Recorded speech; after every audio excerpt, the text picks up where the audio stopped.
Amis téléspectateurs d'un peu partout de Radio Télépixel, bienvenue à notre 25e édition. C'est un plaisir immense pour nous de vous rejoindre encore une fois cette fin de semaine, comme on le fait à toutes les fins de semaine, pour vous parler technologie numérique, pour essayer d'aborder des sujets avec vous et vous aider du coup, en tant qu'étudiant, à vous définir dans les jours à venir lorsque viendra le moment de vous rendre sur le marché du travail. Et aujourd'hui, on a une invitée spéciale avec qui on va discuter de SAP. Assez souvent, vous entendez parler de ce système SAP qui gère les ressources humaines, qui gère le personnel. J'en connais pas trop. Donc, à partir de cette émission, je vais en apprendre aussi avec notre invitée qui est une spécialiste en SAP. C'est avec plaisir que je la reçois. Elle est en direct de France. Salut Marie Omiscar, comment ça va? Bonjour, ça va bien, merci. Déjà, je vous dis merci pour l'invitation. Donc, avec l'expérience que j'ai sur SAP, je vais essayer de vous aiguiller comme je peux sur ce logiciel qui est SAP. Super. Donc, un petit rappel, Marie. L'émission, c'est justement dédié, comme on s'est dit tantôt, pour les étudiants, pour les aider à s'orienter, à connaître un peu ce qui se passe sur le marché dans l'industrie des TI, comment est-ce que eux aussi, ils peuvent prendre des décisions. Il y en a qui vont vous écouter et qui vont se dire, ah, ok, c'est ça, SAP. Il y a des perspectives d'avenir, avoir une bonne carrière en étant un expert en SAP. Donc, ils vont pouvoir profiter de tout ce qui va se discuter à travers cette émission. Bref, merci de te consacrer pour ce temps, parce que je sais que on va se tutoyer. Ok, je sais que tu es au travail, donc parce que déjà il est déjà midi en France, donc merci pour ce temps. Donc, Marie, parle-moi un peu de toi comme étant un professionnel qui travaille dans le domaine des TI. Parle-nous un peu de toi. Bon, pour commencer, je dois vous dire que, en fait, comme on va se tutoyer, je pense que ce sera peut-être plus simple. Moi, j'ai un bac plus 5 en génie logiciel. J'ai fait une maîtrise en France. Comme je disais, c'est en génie logiciel, parcours, spécialité par conduite de projet. Et quand j'étais en Master 1, j'ai eu la possibilité de faire un stage en entreprise. Pour tout vous dire, SAP, en fait, pour tout te dire, pardon, SAP, je ne connaissais pas. Donc, c'est lors de ce stage que j'ai fait la découverte de SAP. Et depuis, je n'ai jamais quitté. Donc là, ça va faire bientôt 7 ans que je travaille pour une SS2I.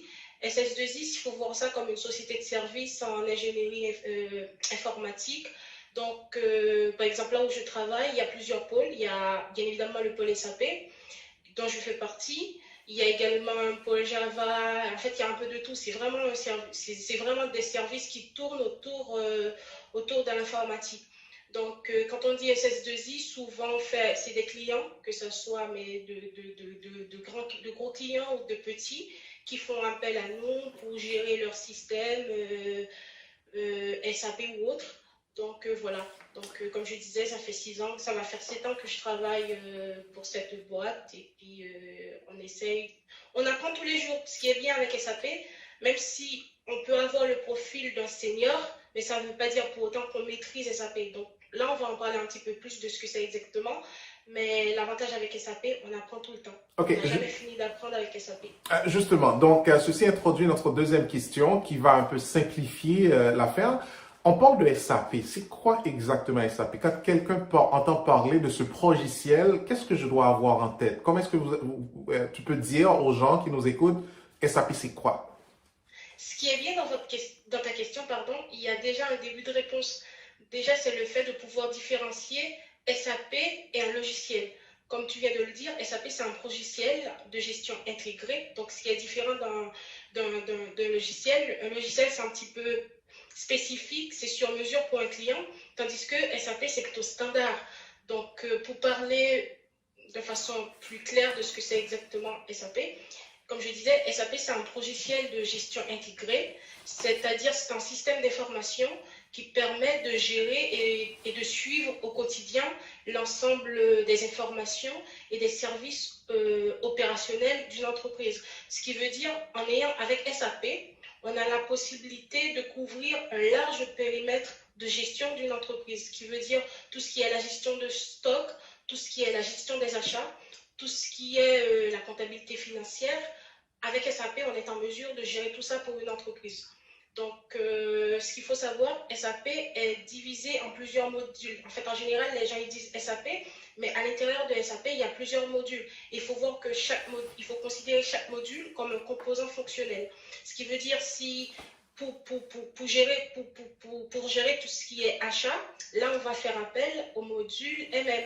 Pour gérer tout ce qui est comptabilité financière, on va faire appel au module FI.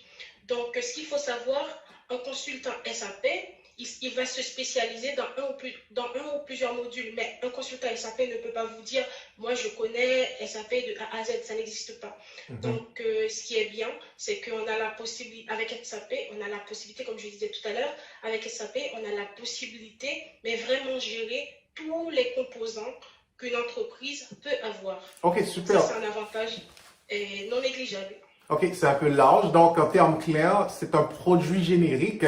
C'est pas écrit pour une entreprise spécifique. Donc, n'importe quelle entreprise peut s'acheter SAP et l'installer et la question que je voulais te poser, Marie, est-ce qu'on peut personnaliser, customize SAP quand je l'achète pour un peu l'adapter à mes besoins en ajoutant des composants qui sont spécifiques à mon organisation? C'est exactement le but du jeu. Et SAP, il y a le package qui existe. Et là, vous l'installez et là, vous allez pouvoir l'adapter en fonction de vos besoins, en fonction les fonctionnalités de votre entreprise. Certes, si on parle de finance, ça reste finance, que vous travaillez pour une boîte en cosmétologie ou une boîte en aéronautique, ça va rester de la finance. Sauf que les données ne seront pas exactement les mêmes. Okay. C'est là l'avantage qu'on a avec SAP, de pouvoir s'adapter, en fait, de pouvoir l'adapter en fonction de ses besoins. Ok, tantôt, tu nous as dit qu'il y a plusieurs composants, finance, gestion du personnel, gestion de ressources, différentes ressources. Quelles sont les ouvertures sur le marché pour quelqu'un qui connaît SAP? Donc, comme tu as dit tantôt, c'est impossible de dire de connaître SAP dans son intégralité, mais quelqu'un qui connaît, qui maîtrise soit un composant ou quelques composants de SAP, c'est quoi les ouvertures qui existent sur le marché pour cette personne?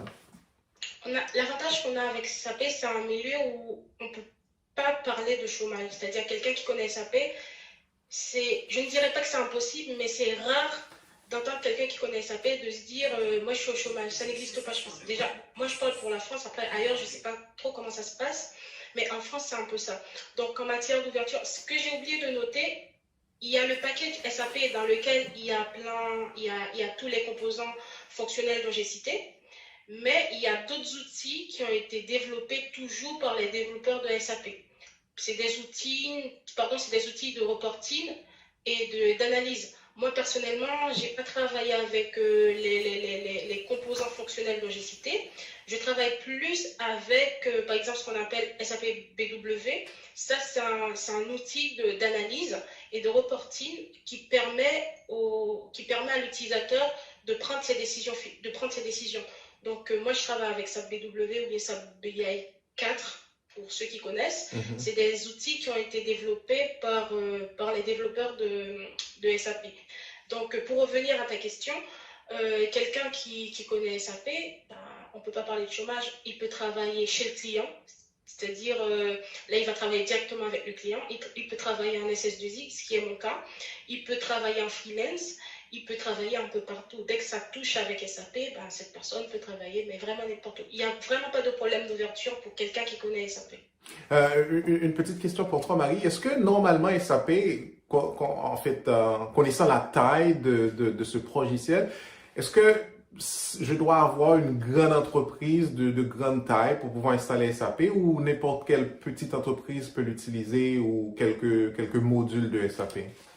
N'importe quelle petite entreprise peut utiliser SAP. Moi, je vais te donner un exemple parce que c'est pas trop récent. Il y a 3 ans de cela, il y a un client pour lequel j'avais travaillé, c'était dans la logistique. C'était un peu. En fait, il y a plusieurs types de contrats. Ce contrat-là, c'était un contrat TMA. Ce qu'on appelle TMA, c'est Tierce Maintenance Applicative. Donc, ce qui veut dire, c'est des clients qui font appel à nous, pardon, pour lesquels on traite des évolutions, on gère des anomalies. Donc, ça, c'est un petit client qui était dans la logistique, c'est un contrat de 3 mois. Donc, on n'a pas besoin d'avoir une entreprise à une très grande entreprise pour pouvoir installer SAP. Non, c'est l'avantage qu'on a. Parfait. Techniquement, il n'y a pas des cours qui existent à l'université pour dire, OK, j'ai un cours SAP 101 ou un cours de SAP, technique de SAP. Moi, je ne connais pas. Mais par contre, je sais qu'il existe des certifications qui existent justement pour SAP que l'on peut aller chercher. Parle-nous un peu de ces certifications qui existent pour SAP si on veut vraiment comment dire, s'expérimenter ou se professionnaliser un peu en SAP. Donnez-nous une idée de quelques-unes de ces certifications, pardon. Juste avant de parler de certification, je vais apporter une toute petite précision pour toi. C'est par rapport au cours. Effectivement, en fait, moi, je viens d'un parcours un petit peu différent de ceux Parce que initialement, j'ai un profil d'ingénieur. Comme je disais, j'ai un bac plus 5 en génie logiciel, pardon. Mais n'empêche que je crois qu'il y a, ça s'appelle, c'est les miagistes.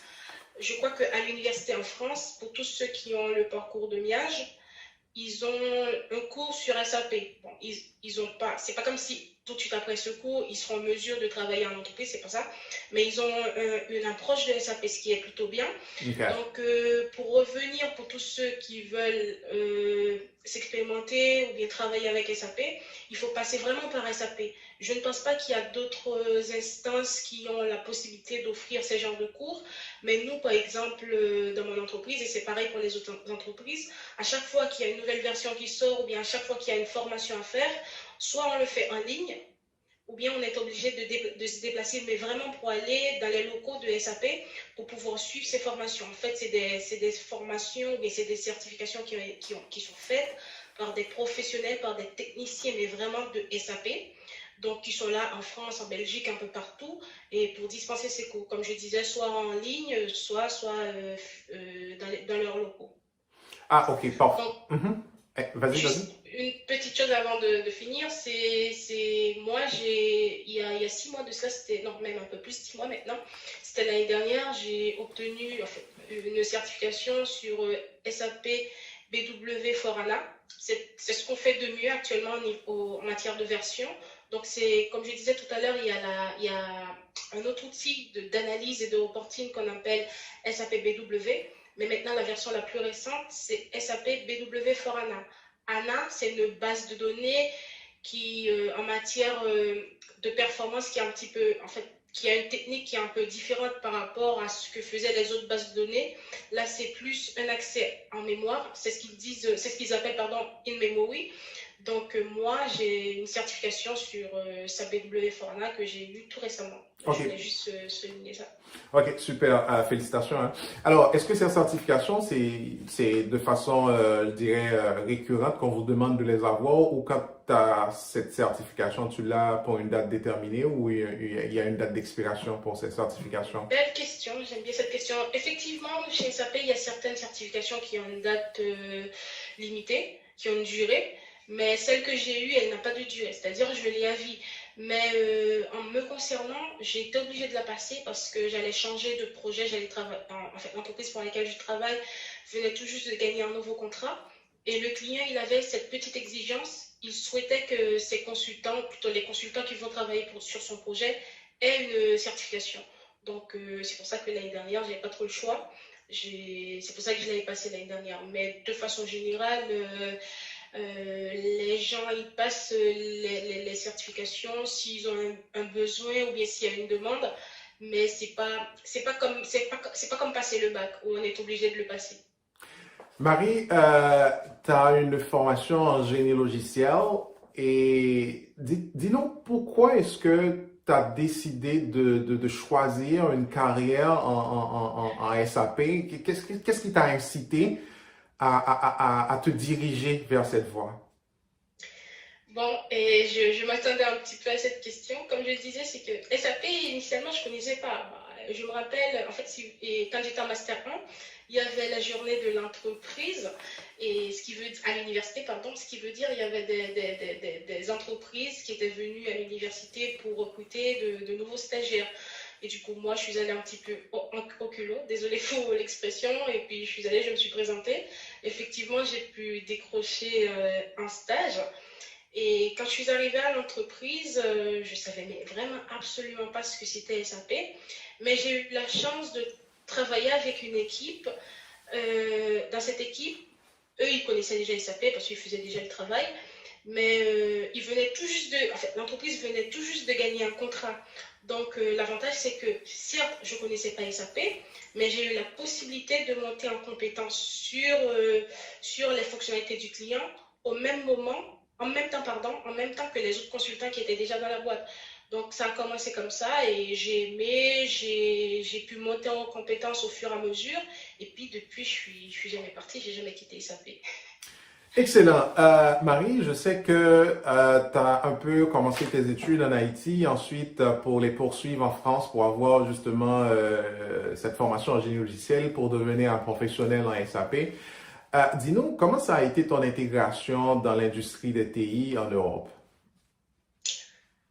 Honnêtement, moi, j'ai pas eu trop de difficultés parce que je suis quelqu'un, je pense, sans vouloir me vanter, je pense que je sais me vendre. Et je suis quelqu'un de très, très motivé. Donc, quand j'ai quelque chose en tête, je fais toujours de mon mieux pour l'atteindre.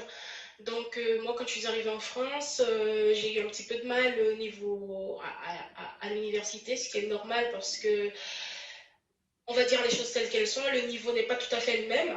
Donc, il m'a fallu un petit peu plus de temps pour, on va dire, trouver un peu d'équilibre entre ce qu'on faisait en Haïti et ce qui se passe en France.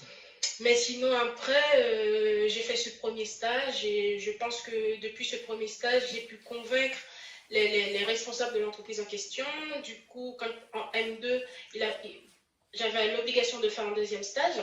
Et c'est cette même entreprise qui m'a proposé un deuxième stage et tout de suite après, ils m'ont proposé un contrat de travail. Mais vraiment, j'ai pas eu trop de difficultés pour m'intégrer. Mais je pense que déjà, ça passe par la motivation et de deux, savoir se vendre. C'est-à-dire, rien ne va venir à toi si tu ne vas pas la chercher. On ne fait pas de cadeau. C'est-à-dire, si tu veux avoir quelque chose, bien évidemment, il faut aller la chercher. Il faut savoir se dire que moi, je veux ça. Je sais que ça va être difficile, mais je suis certaine que je l'aurai si je me mets en condition. OK, tout à fait. Donc, en termes clairs, tout se passe vraiment par une motivation, par une détermination à savoir ce que l'on veut. Donc, la possibilité existe pour quelqu'un de pouvoir réussir son parcours, son chemin. Marie, une dernière question avant que l'on referme cet entretien. Comme je te l'avais dit, les étudiants sont pour la plupart, je dirais, la majorité de notre auditoire est surtout composée d'étudiants et c'est pour eux aussi qu'on réalise ces genres d'entrevues avec des professionnels sur le marché. Si tu as des conseils que tu aurais donnés à certains étudiants soit qui veulent se rendre en France pour continuer leurs études ou pour entamer une carrière professionnelle en TI, quels seraient tes conseils pour ces étudiants ou de façon générale, ceux-là qui nous écoutent ici au Canada, plus précisément à Montréal, qui sont à l'université, qui sont au cégep, qui se préparent à entamer le marché du travail, quels seraient tes conseils à l'endroit de ces étudiants pour que eux aussi ils connaissent du succès dans l'industrie des TI? Je pense que je vais me répéter un petit peu parce que ça va être pareil. C'est le premier mot, franchement, c'est la motivation. C'est-à-dire, il faut quelqu'un qui n'est pas motivé, je pense qu'il aura plus de route à faire pour atteindre son objectif que quelqu'un qui l'est. Donc, il faut déjà un étudiant, après ses études, pardon, il faut que cet étudiant soit motivé. Il faut que cet étudiant, pardon, sache se vendre. Parce que là, en fait, ce que j'ai constaté depuis les 3-4 dernières années, pardon, en général, les étudiants, une fois qu'ils aient leur maîtrise en main, ils préfèrent prendre une année ou deux de pause, le temps de souffler. Tandis que moi, il y a 10 ans de cela, quand j'ai eu ma licence, j'avais déjà, j'avais déjà en tête ce que je voulais faire. Je savais déjà qu'il fallait à tout prix que j'ai une maîtrise, de sorte que je puisse aller là où je souhaite, là où je le souhaite. Donc, mis à part le fait que l'étudiant doit être motivé, il doit savoir se vendre, et puis il faut y aller, il faut oser. Il faut oser. C'est-à-dire, il ne faut pas avoir peur lors des entretiens. C'est-à-dire, c'est lors de l'entretien que la première étape, c'est l'entretien. Donc, c'est-à-dire, si vous arrivez lors de votre entretien, vous ne savez pas vous vendre, vous n'arrivez pas à convaincre le recruteur, bon, c'est sûr que ça ne va pas le faire. Donc, la première chose, c'est être motivé. Deuxièmement, savoir se vendre et oser. Oser. L'étudiant doit savoir oser. Ça, c'est important. Vraiment, la toute dernière, Marie, je sais que je dois te laisser partir. Je sais que tu es quelqu'un qui a un peu associé sport et études. Tu es une excellente basketteur. Basketteuse, hein, si on peut dire. C'est toujours le cas? Est-ce que tu pratiques toujours le basket? Je suis un peu vieille. Non, mais je plaisante. Si, je pratique toujours le basket. Et je joue, en fait, là, il y a ce qu'on appelle le basket loisir. Donc, ce qui veut dire, je joue pour mon quartier, là où j'habite actuellement. On participe à des tournois pour les seniors, mais à la fin, il n'y a pas vraiment de trophée. C'est vraiment, le but, c'est vraiment de toujours pratiquer un sport qu'on aime et puis de faire un peu de sport pour le corps, pour entretenir le corps. Mais sinon, d'un point de vue professionnalisme, c'est plus le cas parce que quand j'étais en Haïti, j'ai failli jouer pour la sélection. Bon, il y a eu un petit souci, donc c'était un petit peu plus professionnel quand j'étais en Haïti. Mais en France, c'est vraiment pour le loisir. Bien évidemment, j'ai continué avec le basket. Merci Marie Omiskar. Je ne sais pas comment te remercier pour le temps que tu as consacré pour nous dans cet entretien. Et j'espère que les gens qui vont nous suivre, qui vont nous regarder, écouter cette émission, vont pouvoir tirer pas mal de bonnes choses de tout ce qui a été dit. Je rappelle que notre invitée, c'était Marie Omiskar. Elle a une maîtrise en génie logiciel. Elle se spécialise en SAP. Avec elle, on a parlé de SAP, c'est quoi SAP, les différents modules, comment une entreprise peut prendre SAP. Et ce qui est important de ce qu'elle nous a dit surtout, c'est que SAP, c'est un produit générique. N'importe quelle entreprise peut en acheter et l'installer dans l'entreprise. L'important, c'est qu'on peut toujours customize ou du moins personnaliser suivant vos besoins par rapport au module que vous avez acheté. Marie Omiskar est disponible sur LinkedIn si vous aimeriez garder contact avec elle et avoir un peu plus de questions sur ce qu'elle fait en tant que consultante à SAP. Vous pouvez toujours la rejoindre sur LinkedIn et continuer cette conversation avec elle. Je vais mettre son nom en dessous, vous allez voir. Comme ça, vous allez pouvoir justement prendre le contact avec elle. Mesdames et messieurs, ça a été notre livraison pour cette fin de semaine. C'était un plaisir pour nous de vous parler et le rendez-vous est pris pour la semaine prochaine. Mon nom, c'est Clément Calvert et le moyen de nous rejoindre, c'est par téléphone 514-799-6087 et par courriel aussi clément.calvert@clémentcalvert.com. D'ici là, je vous souhaite de passer une excellente semaine. À la semaine prochaine.